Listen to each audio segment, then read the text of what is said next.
তো হবেতে হচ্ছে ভোলা মাছের তান্দুরি, তো খুব বেশি দেবো না, অল্প করে জাস্ট দেবো।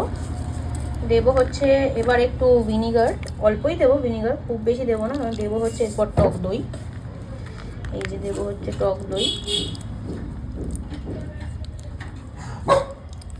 দেবো হচ্ছে চিকেন তন্দুর মশলা, তাই দেবো হচ্ছে অল্প লাল ফুড কালারটা।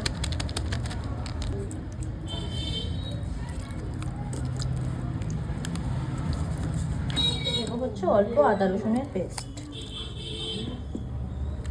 ভালো করে এবার মাখিয়ে নেবো। বসিয়ে দিয়েছি মাছটা ফ্রাই করার জন্য, একটু পোড়া পোড়া হবে, তারা দেখাই তোমাদের। এই দেখো এরকম হবে, খেতে কিন্তু বেশ ভালো লাগে।